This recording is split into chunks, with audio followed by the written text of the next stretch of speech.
What up, Chiefs Kingdom, and welcome to the Arrowhead Kingdom Chiefs Cast Show. Big reminder that all fans are invited to join us for game day. Visit arrowheadkingdom.org to learn more about the group and to find your local chapter. Also, please make sure to like, share, and subscribe to this channel on the audio or video format you're enjoying it on right now. We are, of course, presented by Complete Weddings and Events, your leading provider of photo, video, DJ, photo booth, lighting, and day of coordination services. Please visit them at completewedo.com. All right. You got the stogie going. I sure do, man. Got that ready to go. Yeah, you know. All right. Well, we have a couple of things to catch up on. We missed last week. So let's talk about that Falcons game in short. What were your key takeaways from that win down in the hot land of dirty South? The Hotlanta Dirty South. The keys to that strategy. Nothing but strategy, man, because they played us real close. And they almost upsetted us. I mean, almost upset us. So uh with that being said, Andy Reid. Andy Reid was more experienced as a coach than Raheem Morris. Mm-hmm. Even though Morris did a great job, I was surprised that Kirk Cousins would play like that. I think you were one of the ones that was like, look out for the Atlanta Falcons. There's something else. Yeah, I expected that game to be tight. I mean, it ultimately was a little lower scoring than I thought it was going to be. I thought we were going to get more than 22-17. I thought the Chiefs were going to get closer to 30 points. That was Steele's so far lone game as a starter. I thought that was interesting. He ended up with 72 yards on the ground. Did Yeah. you see the part that he missed his sister's wedding for that game? No, I heard about it Yeah. online. Yeah. Yeah. So sister planned a wedding, not looking at a football schedule. First of all, rookie mistake. I mean, it only happens one time with your wedding in an ideal world. So yeah, I just thought that was really interesting. But I also applauded somebody that spends a lot of time around weddings. I applaud when people lean into things like sporting events that actually make sense to a big part of the guests. I've definitely been part of weddings that have uh, weddings that occur during NASCAR races. I started in Kansas, KU basketball games, things of that nature. And it's always a situation where the bride or the groom or whoever is putting the wedding on has a couple of choices. You can either lean into things and put the TVs out, knowing that people are going to be trying to figure out how to find a TV or to look stuff up. These days, it's just watch it on your phone. I started DJing 20 some years ago. But Mm-hmm. the other option you can do is sit there and say, if anybody's watching the game, I'm going to be really upset and lose half your guests, early. So I applauded that Right. his I don't sister, yeah, think, watch the game in the middle of the wedding reception. yeah.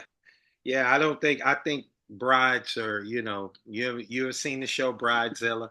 Yeah, I have.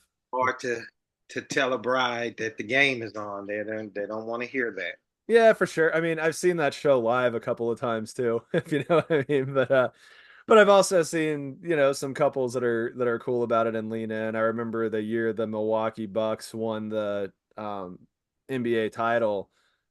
I had events through a handful of playoff games, and the brides would be coming up to me going, all right, what's the score? Score. We getting Bucks and six or not? And we would play the Sweet Caroline and for the Don Don Da Bucks and six. That's a thing we would do. So it was fun. It was fun. I definitely enjoy having a little bit of little sports fun in the middle of an event. But yeah, I thought that Steele's thing was interesting for sure. I mean, I that was another great Rashee Rice game, and we'll get into him. I mean, Rice had 110 yards and a touchdown with 12 receptions. I mean, that's a big day. That's a big day. Yeah. And to get hurt on a freak accident. Well, exactly. So let's pivot to that Chargers game, and I mean that's probably the first play to talk about. So you're in the camp where that's a freak accident. You're not mad at Mahomes for throwing the interception or anything. No, I just think that it was a freak accident. That Mahomes was trying. It was too much. Yeah, for real. Well, What are you thinking about it? I think it was a freak accident as well. I don't know that I can completely come down on anybody who is upset at Mahomes for throwing that. It was a pretty bad interception, but in a lot of ways, the accident happened because you had two players in Rice and Mahomes that did the stuff that I remember learning in high school, which is if an interception happens, you tackle that guy. You don't let him return it. You go and you try and knock the ball loose. And Rice turned around and immediately went into pursuit. And he was trying to knock the ball out. And then Mahomes was going to try and shoulder the guy out of bounds. And that's when he and Rice collided. I mean, that's two leaders on your team, two premium players that are trying to do the right thing in a football stance. But I don't know if I'm a coach, if I say anything like, Mahomes, if you throw an interception, go to the other side of the field and Right. let the rest of these people take care of that. But I again, you also can't sit there and build a contingency plan for every freak accident that might You know, happen. And that's and really all that he's Rice right. situation Interception was. was the real cause of it. Even though it was a freak accident, the interception was definitely it. I mean, we could do hypotheticals like you said. Yeah, Maybe Rashee just let the guy go past him. But like you said, you played football in high school. I played football in high school. exactly. We Exactly. had coaches that would chew your butt out if you did not go and try to get that. Especially I played on offense as a tight end, so Yeah. they. Mm-mm. Yeah, so I mean, you can blame Mahomes and chaos theory butterfly effect type of thing. I mean, it's probably a little more cut and dry than a butterfly flapping its wings in Indonesia causing a hurricane in Chile, but And or however that analogy goes. But anyway, you know so what? what else did you think of that victory over the Chargers? That ushered the first matchup of the Jim Harbaugh era. What other takeaways did you have pop out from that game? Jim Harbaugh. Um, we played excellent defense against them. Besides the interception, I felt like that beautiful long deep pass to X Man Worthy. That's I got to call him X Man now instead of Xavier. That he's the X Man, X Man Worthy, and now that was like to me an introduction of a guy who was. We're gonna see a lot of that tonight. We're gonna see him get those targets because he's the main guy now. Now it's feed X Man. So X-Men, who's your favorite X-Man from the comics? Who's your favorite My X-Man? favorite X Man, believe it or not, is Beast. Beast. Okay. Okay. He's so underrated, but he's so freaking good. He's highly intelligent. Yeah. He's a, he's a stronger Wolverine. Yeah. Uh, quite as strong as the Hulk, but he's just. I mean, he has the mindset of Magneto Yeah. and Professor X. So yeah, Yeah, I mean, I gotta go with Wolverine. I mean, Wolverine's always been the coolest one. Hugh Jackman took him to a different level, and so I just worthy if he does the whole Claw X thing. yeah. I think that would be cool. And With, there's no way that you could confuse Worthy with Beast. no, no, you can't. No, you can't. Worthy's got kind of a I would, Gambit look to him. I would call him Hawk. He would. Hawk, there you go. Or Gambit. Remember Gambit? He's slim like Hawk. He's fast like Hawk. That's Hawk. Yeah. Well, didn't Gambit or who was the one that had the teleporting type of thing? Oh Because God, Gambit threw the flaming cards. that guy was cool. I can't. Yeah, maybe that's worthy. Yeah. Let me There's look no. this up here. I'm not I like comic books. I can't say that I go completely deep in this. So let's see here. Let's look at the list of the X-Men members. The internet will cooperate with me. Let's see here. Nightcrawler. Nightcrawler. Yeah, Nightcrawler. So there you go. Yeah, no, that was a good one. But yeah, I think Worthy is the X-Man. I don't know. I think the Wolverine claw is the move. I think the Wolverine claws is the coolest thing. I mean, that's the staple of the X Men, right? Yeah. So the Chiefs defense looked bad through the first quarter. They gave up 10 points. They were very porous. And then I think they gave up 2 yards the rest of the half after that. In the second quarter, it was something insane like that. Yeah. So that's what I'm saying. Yeah, they started off slow, but look how they quickly turned it around. And that's Spags, man. Well, exactly. like a second head coach. Well, and what I think is crazy is I'm old enough to remember just saying that in jest because this was recent.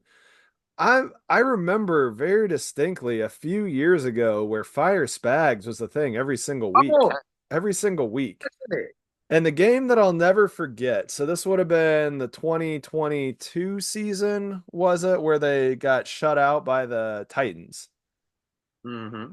Yeah, so let's see here. That was 2022, not 2021, right? Yeah, it was 2022. Yes, Yeah, because because I remember watching that game, trying to verify the date on this. They played in the 2022 season, they played the Titans. Maybe that was the 2021 season. yes, because that would be the 2022 Super Bowl. Yes, that was the 21 season. Yeah, so let's see your games. Um, if anybody's questioning if we're scripted or not, Uh, if anybody's questioning if we're scripted or not, this should answer that question. this definitely answers that. Yeah, 2021 season.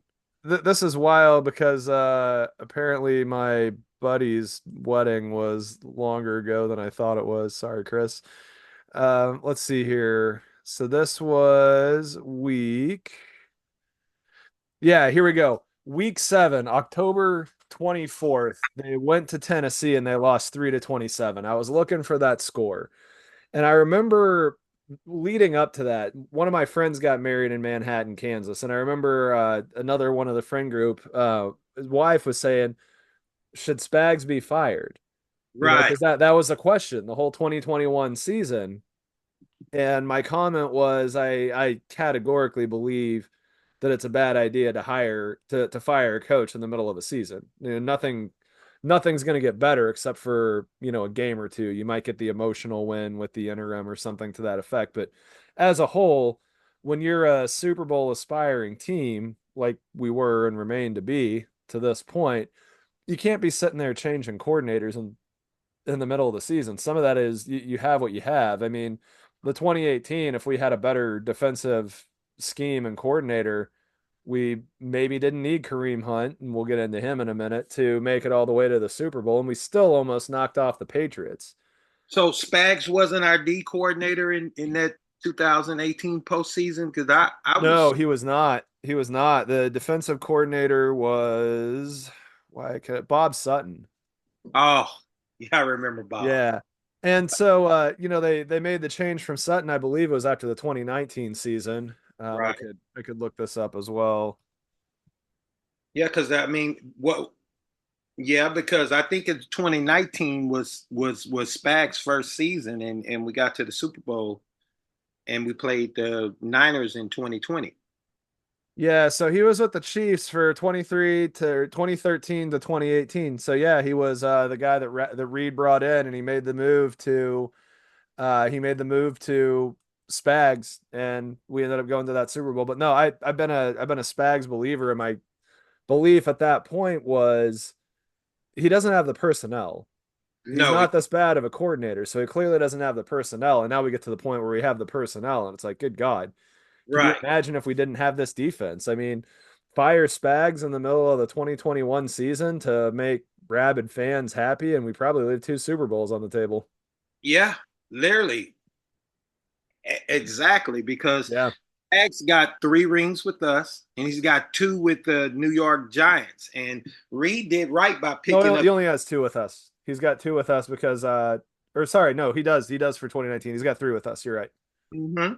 See, and that was genius on Reed because Reed was like, "Hey, I know this guy gave Reed hell when he was coaching for the New York Giants." So Reed Yeah. was, "Hey, this guy's out here. Come join." Like they did a Thanos thing, man, and just boom.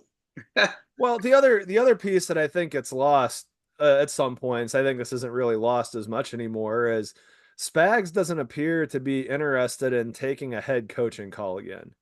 He No, seems to have settled into as I'm a defensive coordinator, and he should be a Hall of Famer as a defensive coordinator. I think so. Five Yeah, rings. I yeah. mean, So there you go. So that's Spags. Glad to have him. We talked about another old friend who's now a current friend. Kareem Hunt came back last week and pretty quickly took the job right away from Carson Steele. Perrine came in and did what I think he was brought in to do, which is be a change of pace kind of guy. Steele's going to have to earn his way into NFL starts as a runner.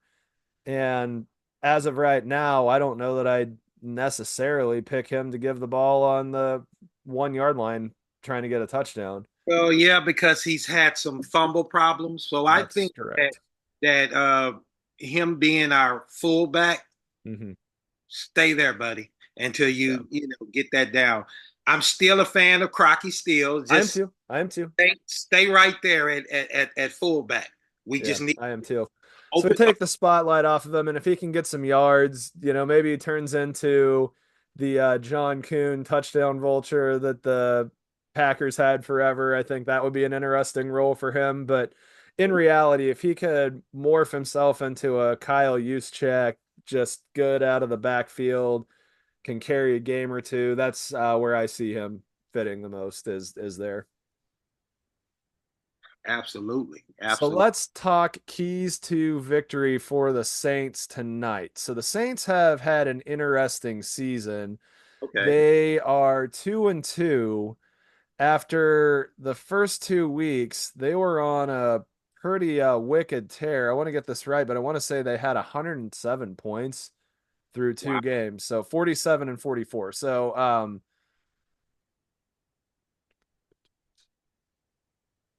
why am I bad at math? 102 points. Yeah, 102. That's it, man. Is It's it a lot. 102 or Monday. 92? It's Monday. It is Monday. So 91 points. Yeah, they had 91 points through 2 games, which is insane. I mean, that was one of the fastest starts in NFL history. And then they had 36 points over the course of the next two, and they lost a close one, 15-12 to the Eagles, and then 26-24 to the Falcons. The Falcons game was at home. So the That Falcons, the Falcons, I think, might have taken some of their frustration on us out at the that's what I Saints. Yeah. And then the rest of it came out this last Thursday when Kirk Cousins threw for 509 yards. did, didn't he? Yeah, he sure did. That's You, exactly what he did. you So saw something in him, man. I didn't think he was gonna ball like that. yeah, I don't know. He's always been the biggest thing. He's better in some of these primetime games than I think his reputation gives him, and I'm guilty of this bringing it up, but I mean, Thursday, those were the types of games that he always got the rap for he doesn't show up when the lights come on, but 509 yards for 4 touchdowns and an interception. I mean, that's showing up. That's showing up. Yeah, and then Baker Mayfield had a good game, only Sure, 180 yards passing, but 3 touchdowns, no interceptions. He's having a year. he's having a year, isn't he? Yeah, he sure is. So keys to beating the Saints, aside from score more points than them. Nick Wright was talking most last week and today that the key to beating the Saints is getting Derek Carr to have the happy feet that we know that he can have as a former Raiders player. Mm-hmm. Based on what I've seen out of Chris Jones and company these last couple of games, I think his feet are going to be plenty happy. Very happy. Yeah, we've also done a good job. So in recent years, we've done a bad job of stopping the run, a good job of stopping the pass. And that was early Spags D, I'd say. But we've done a great job of stopping the run and the pass for that matter. But we've done a good job of stopping the run. Alvin Kamara looks rejuvenated. So how do we contain him? Nick Bolton, Nick Nick Bolton. Leo Chanel, they're gonna have to really prove it tonight. I mean, they're gonna have to be on top of him. Justin Reed, come down in the box on him. Let McDuff get out there. But the good thing about them is they're not playing with Chris Olave tonight. Yep, there you go. So to translate what he just said, tackle. he just he listed all the guys that need to wrap up and tackle. wrap up and tackle. Wrap up and tackle. All right. What's the score prediction? Score prediction 24-14.